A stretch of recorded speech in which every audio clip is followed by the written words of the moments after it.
사랑하는 성도 여러분, 5월 11일 새벽 만나에 오신 것을 주님의 이름으로 환영하고 축복합니다. 오늘 새벽 만나는 마태복음 9번째 시간입니다. 오늘 우리에게 주시는 하나님의 말씀 함께 받도록 하겠습니다. 마태복음 4장 12절부터 17절까지의 말씀입니다. 마태복음 4장 12절부터 17절까지의 말씀 5절 말씀을 제가 여러분에게 읽어드리겠습니다. 12절부터 17절까지 총 6절의 말씀을 제가 여러분에게 읽어드리겠습니다. 예수께서 요한이 잡혔음을 들으시고 갈릴리로 물러가셨다가 나사렛을 떠나 스불론 납달리 지경 해변에 있는 가버나움에 가서 사시니 이는 선지자 이사야를 통하여 하신 말씀을 이루려 하심이라. 일러스되 스불론 땅과 납달리 땅과 요단강 저편 해변길과 이방의 갈릴리여, 흑암에 앉은 백성이 큰 빛을 보았고 사망의 땅과 그늘에 앉은 자들에게 빛이 비추었도다 하였느니라. 이때부터 예수께서 비로소 전파하여 이르시되 회개하라, 천국이 가까이 왔느니라 하시더라. 아멘. 네, 여러분, 우리가 이 세상에서의 모든 삶에서 만나는 어떤 일이든지 두 가지의 그 면을 가지고 있는 것 같습니다. 즉, 겉으로 드러나는 그 일에 겉으로 드러나는 면이 있을 거예요. 그렇죠. 눈에 보이는 면, 겉으로 드러나는 면. 우리는 이것을 팩트라고 합니다. 현상이라고 합니다. 그렇죠. 그러나 모든 일들에는 이렇게 겉으로 드러나는 면이 있는가 하면 그 일에 보이지 않는 면, 즉 그 일의 의미나 그 일이 가지고 있는 팩트가 아니라, 사실이 아니라 진실에 관계된 문제가 있어요. 그러니까 사실과 진실은 다른 것입니다. 사실은 팩트를 말하는 것이고, 진실은 바로 그 팩트가 가지고 있는 진짜 의미가 뭐냐는 것. 어떻게 보면은 이것이 더 중요할 수 있죠. 그 일의 팩트보다도 그 일의 진실이 더 중요할 수 있습니다. 그러나 우리가 살아가는 이 세상에서는 사람들은 대부분 눈에 보이는 면에 치중하고 눈에 보이는 면만을 중요하게 생각하기 때문에 사실은 그 일이 가지는 진정한 의미를 발견하기가 쉽지 않습니다. 어떻게 보면 그것을 발견해내는 눈이 무엇이냐? 바로 그게 믿음의 눈이고 그것이 영적인 눈이라고 할 수 있습니다. 특별히 오늘 본문은 좋지 않은 이야기로 시작이 됩니다. 400년 만에 암흑기를 뚫고 이 땅에 보내져서 하나님의 말씀을 전하기 시작했던 세례 요한, 그 위대한 세례 요한, 모든 사람들, 이스라엘 모든 땅에 센세이션을 불러일으키고 선한 영향을 미치고 어떤 하나님 나라의 운동의 시작을 알리는 역할을 했던 이 세례 요한이 오늘 본문에 투옥되었다는 그 이야기로 이 본문을 시작합니다. 오늘 12절 말씀해 보니까 예수께서 요한이 잡혔음을 들으시고, 그러니까 요한이 투옥이 됐다는 거예요. 아마 헤롯에 의해서 투옥이 되었을 것이라고 그렇게 생각이 됩니다. 어떻게 보면 이제는 하나님 나라의 운동이 본격적으로 시작되려고 하는 그 시점에 그 운동의 중심에 있었던 이 세례 요한이 감옥에 투옥이 됩니다. 그리고 그것은 요한 한 사람만의 문제가 아니라 요한을 추종하고 요한을 따르고 요한과 같은 길을 걸어가는 하나님 나라의 새로운 운동에 참여하는 모든 사람들에게 영향을 미칠 수밖에 없는 그런 사건이었죠. 오늘 소문을 듣고 예수님께서도요, 오늘 그 세례 요한이 세례를 주던 요단강, 즉 유대지방이죠. 유대지방을 떠나서 북쪽에 있는 갈릴리, 즉 나사렛으로 물러나십니다. 그리고 나사렛에 머무르다가 나중에는 어디에 거처를 정하시냐면 가버나움이라는 곳에서 거처를 정하십니다.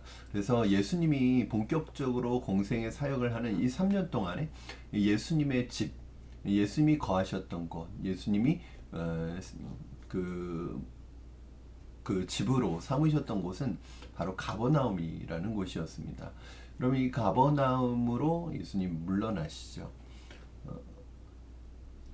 그리고 그곳으로 가셔서 거주하게 됩니다.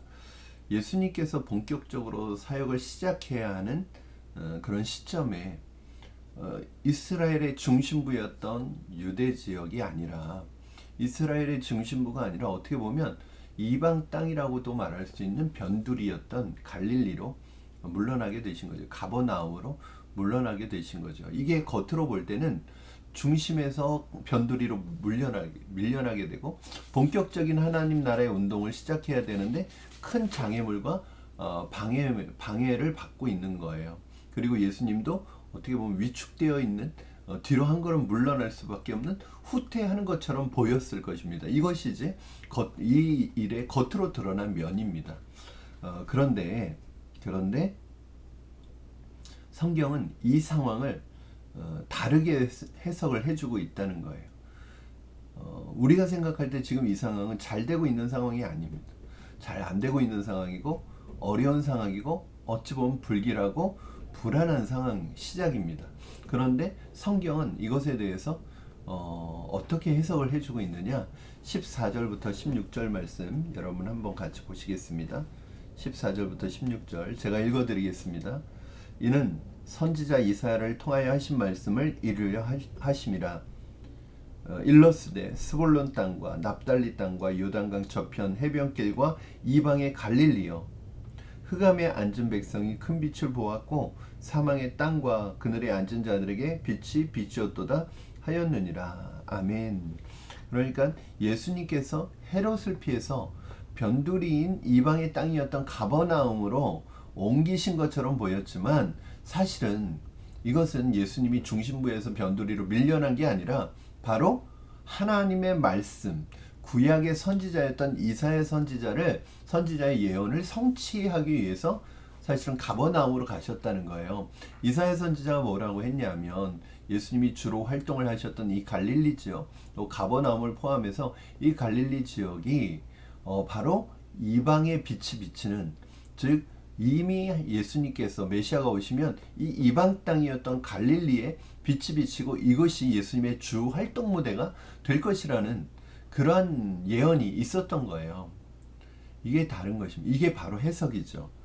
가버나움은 사실은 정치적으로 경제적으로 매우 소외된 지역이었습니다. 갈릴리는 이방인들도 거주하고 있었던 지역이었습니다. 그래서 어떻게 보면 그 갈릴리, 나사렛, 가버나움 이런 지역들은 이방인들이 함께 거주하는 지역이었기 때문에 모든 면에서 소외되어 있던 지역이었습니다. 그러나 그곳에 바로 예수 그리스도께서 오셔서 그곳에 소망의 빛을, 희망의 빛을 비추어주는 그런 역할을 하신다는 예언의 말씀입니다.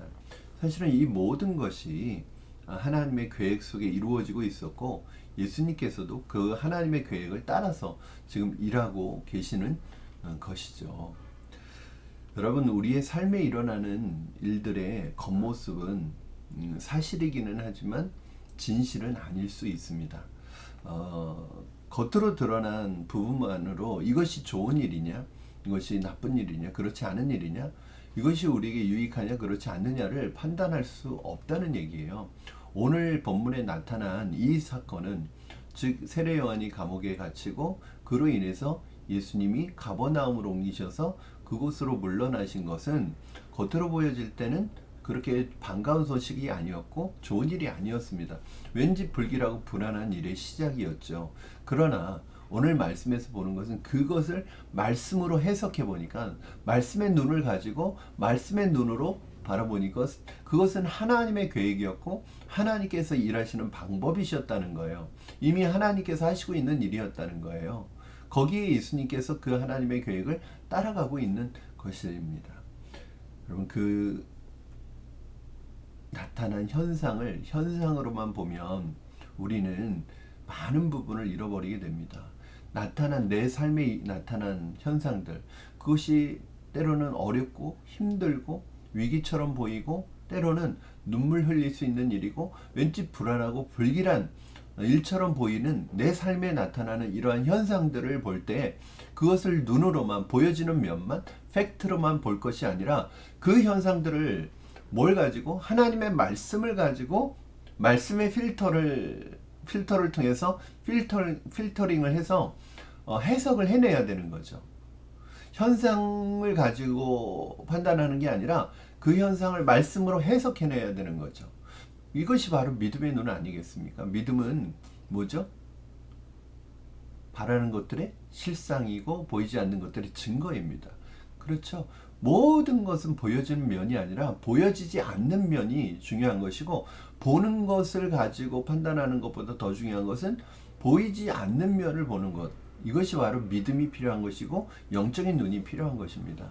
사랑하는 성도 여러분, 이것이 결정돼야, 이렇게 해석될 때 바로 우리는 어떤 행동을 믿음으로 할 수 있는 것입니다. 오늘 예수님께서 이 하나님의 말씀을 통해서 해석을 하시잖아요. 오늘 본문 17절 말씀 보면, 이때부터 예수께서 비로소 전파에 이르시되 회개하라 천국이 가까이 왔느니라 하시더라. 이때부터, 언제부터죠? 예수님이 가버나움으로 가서 살기 시작하시는 그때부터 이제 하나님의 일은 시작이 되는 것입니다. 내게 일어나는 그 일이, 내게 지금 있는 현상이 하나님의 일을 못하는 현상이 아니라 오히려 하나님의 일을 본격적으로 할 수 있는 의미 있는 일이라는 것을 발견해내는 것, 이것이 우리에게 필요한 것이죠. 사랑하는 성도 여러분, 우리는 현상을 보고서 할지 안 할지를 결정하는 것이 아니라 말씀의 해석을 통해 현상을 해석한 후 말씀을 따라 행동해야 합니다.